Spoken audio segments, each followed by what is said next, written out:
Gusto mo bang maging content creator, streamer, or magpa-podcast? Pero wala kang maisip kung ano ba ang magandang mic na pwede mong gamitin sa pagka-content creator mo? Yung naghahanap ka ng mura pero sobrang kalidad na tipong masarap sa tenga ng mga kumikinig? Naririndi ka na rin ba na sa tuwing magre-record ka, laging sabog ang recording mo? Pwes, sa tingin ko ito na yung mic na hinahanap mo. This is the Maono PD200X. I-unbox na rin natin yan ngayon. Pero once again, ako nga po pala si DC8Pet and welcome nga pala sa pinabagong video natin ngayon, which is ang pag-unbox galing sa mga sponsorships. And thank you very much Maono dahil binigyan nyo ako ng pagkakataon na ma-review itong mga products nyo para sa mga taong nalilito kung ano ba ang mic na gusto nilang gamitin. Let's get started. So ito nga pala yung Maono PD200X. Maganda yung pagkaka-package niya actually. Tsaka sa picture pa lang, alam mong quality na eh. Pero syempre hindi tayo babase sa panlabas na anyo, kaya titignan natin siya kung ano magagawa niya kapag nasa content creation na. So tara, buksan na muna natin to. Uy, may foam sa box. Nice packaging, Maono. That's a plus. Of course, di rin mawawala yung mga manuals nila tulad nito. Mga manuals kapag na-stuck kayo kung ano man yung pwede nyo ayusin dito sa mic na to. Goods na rin to, okay? Wow! Well, ito na siya guys. So, ang Maono PD200X. Kinukuha ko na siya ngayon guys. And wow!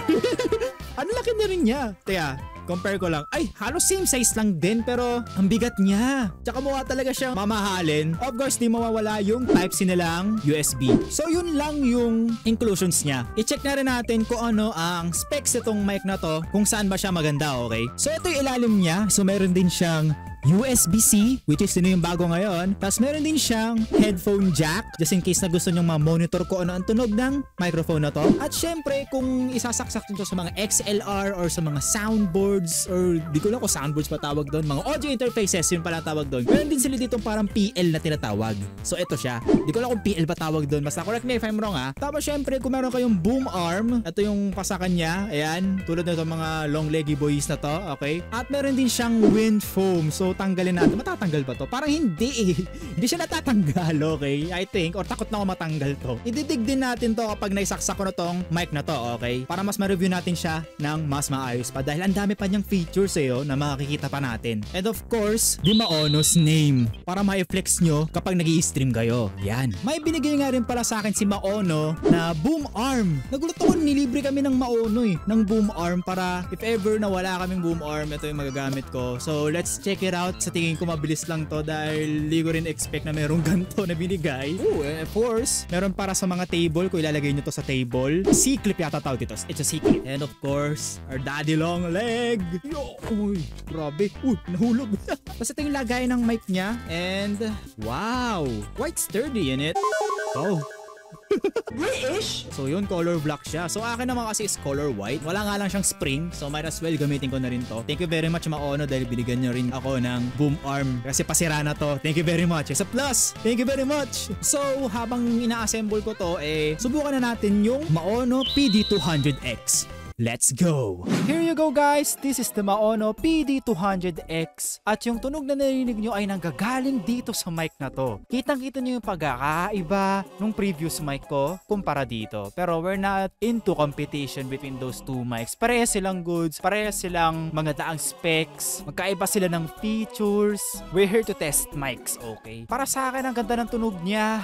Like, sobrang perfecto, masarap sa tenga while I'm monitoring the sound of this microphone. So yung wind foam niya, maganda yung wind foam niya. Like, I think naibablock niya yung mga plosives like pa, ba, ga, sa, ta. As in, hindi siya sabog. So very effective yung wind foam niya. And yun lang, cardioid lang siya. Which is not a big problem for me. Mas prefer ko talaga ang cardioid pagdating sa streaming, sa paggawa ng content or sa podcast. So this is really a podcast mic. Kasi, explanation, ang cardioid ay mas napipick up niya yung sounds na nanggagaling sa harapan kumpara sa likod.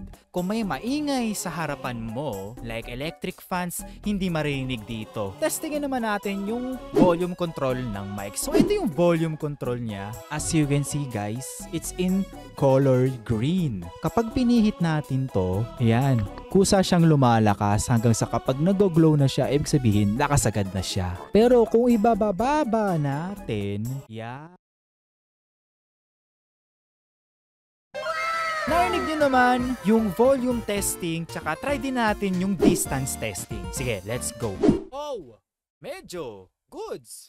Good siya kahit malayo. Dinig pa din. Pero if gusto mong i-compress to, like hanggang dito lang yung response niya, pwede nyong galawin sa app ng Maono. Merong app ang Maono na pwede mo yung kontrolin lahat. About sa shock mount, okay siya para if ever na magalaw mo, hindi mo masisira yung mismong microphone niya. Kaya ayun hindi siya mapapwersa, which is a good thing. And yung RGB, paano ko ayusin yung RGB nito?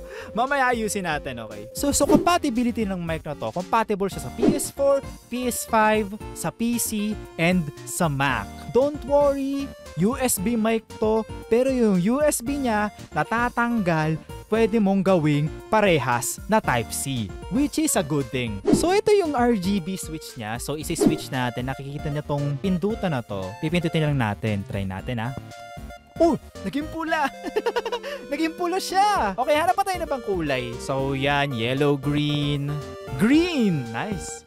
Blue! Okay, I prefer blue in this one. I love blue. Subukan naman natin ngayon ang mute button. So meron siyang mute button na nandito. Papakita ko dito. Ayan siya. Di nyo siya makikita ng visible kasi merong RGB. Pero subukan natin kapag pinindot ko, ito.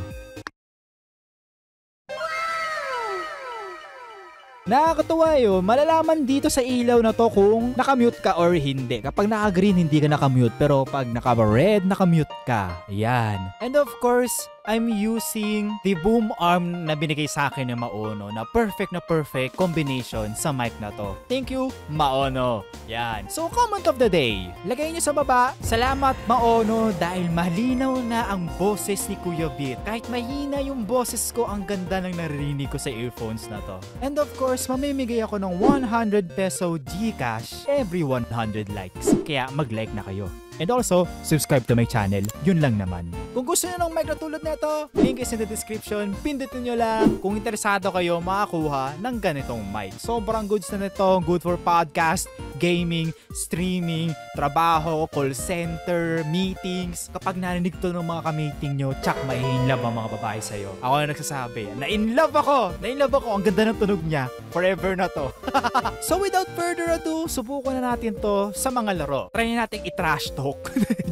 Let's go! So right now, I'm playing Frontlines ng Roblox using Maono PD200X. Tingnan natin kung paano ako magalit sa larong to. Kung maayos ba kapag sumigaw ako sa mic na to, let's try it out, okay? Oh my god, tagal na ako di naglalaro na ito. Ano, saan ba yung mga matatapang na yan? Matapang ako! Uy, capture pala to. Sige, ito yung mga gagaling na kalaban. Ako magaling dito eh. Tingnan mo, 0 deaths to 0. O, diba? Nakapatay ako kahit di ako pumatay. Nasaan yung heal? Di ko makakita. Yun, may mga kalaban. Opya! Okay, alis tayo. Mga tanga sila, mga tanga. Nice one. Assist a skill. Wala na akong bala. Bro, pototot na lang gamit ko. Ay, ano ba yan? Masyado kayong magagaling lang sila. Maganda mic ko. Yun lang. Wait, ano to? Uy. Sir. Ano ba naman yan, sir? Sana. Oh, nawala. Ano pa naman yan? Ganda-ganda. Quality gameplay na yun eh. 10 out of 10 eh. Magiging game of the year na sana to eh. Kung pinabayaan nilang ganun yun eh. Oh, may kalaban. Sir. Patay. First kill. May nakita pa ako doon. Uy, nagka-capture na sila ng heal. Babawiin ko ang lupa namin. Andun na eh. Hindi talaga ako pang esports eh. Paano ko makukuha ng MPL neto? Hindi yung MPL ni Tony Fowler ha. Kayo, wag kayong bastos. Saan yung mga kalaban na yan ha? Papatayin ko ng kutsilyo yan. Okay, nakikita ko isa. Pagka ko namatay pa nga ako, ang galing. Uy, kinakapture na ng mga kalaban. Wait lang, patayin natin sila. Uy, meron dun. May nakikita akong edits dun, no? May nakikita ako dun, no? Asan yun? Ayun. Assist lang ako. Pero okay, may kalaban dun. Ano ba naman yan? Oho. Meron pala sa likod ko. Wala saan banda. Patatas. Potato corner. Saan yung kalaban na yun, ha? Wala na. Pwede na akong iluto sa sa kumukulong mantika. Diyos ko, potato. Dito ako, par. Ano na hinahanap mo? Nice one. Third kill. Patay. Meron pala sa gilid ko. Di ko napansin yun ha. Ayos yun ha. Okay, nakapture na namin yung yung hill. Nanalo kami! Woo! Ayos! 450! Grabe! Ang saya pala na ito. Tingnan mo, kills ko 6. Ang hina ko. Hindi talaga ako pang ganito. Ano ba yan? Dito na naman tayo ulit. Baya, patatas, potato corner, potato fries. Diyos ko. Ang nangyayari dito sa larong to, death montage lang yata. Papapatay ito, patay ito. Patay ako! Ayoko na nga guys. Ayoko na. So pumunta na tayo para sa conclusion natin kung anong masasabi ko sa mic na to. Let's go! Okay. Conclusion regarding sa mic na to. First of all, habang pinapakinggan ko sa monitor tong tunog ng mic na to, una bigkas pala na salita ako na in love na ako sa tunog netong mic na to. So sobrang trusted ng Maono, nakikita ko na to kung saan saan, even my friends using it. Even though medyo konti lang yung features niya, pero what important the most is yung quality ng tunog niya. Baliwala yung mga pagkadami-daming RGB na nakalagay sa mic mo or something. What matters the most is yung tunog niya talaga. Ang ganda ng quality niya, natuwa ako. Pwede kong gamitin to pag magre-record ako ng kanta. Ang ganda kasi parang ito yung nakikita ko sa mga recording studios. So, hindi ko lang nagamit etong kung nakikita nyo to, kasi wala akong XLR, wala akong Go XLR, mahal yun masyado. Wala din akong soundboard or audio interfaces para masubukan to. Basta pag meron siyang ganito, matik, maganda to pang record ng kanta. So far so good. Natuwa ako sa quality nito. Tsaka, ang ganda ng ilaw niya. Wala akong masabi, na in love talaga ako. Perfect na perfect to, okay? Kaya sinasabi ko sa inyo ng kanina, perfect to pang streaming, pang gaming, pang podcast, pang trabaho, pang call center, pang meeting sa Zoom. Talagang, man, I love it. Once again, maraming salamat sa Maono sa pag-sponsor ng video na ito. And also, sa mga viewers natin dyan, kung nakarating kayo dito sa dulo, check nyo na yung link in the description. Kung trip nyo ng ganitong mic, sinasabi ko sa inyo, hindi na kayo talo dito. At ito na yung budget quality mic na makukuha nyo. Okay? Once again, ako nga po pala si Rich 8-bit. Please subscribe to my channel. And of course, peace and goodbye. Maraming salamat, Maono.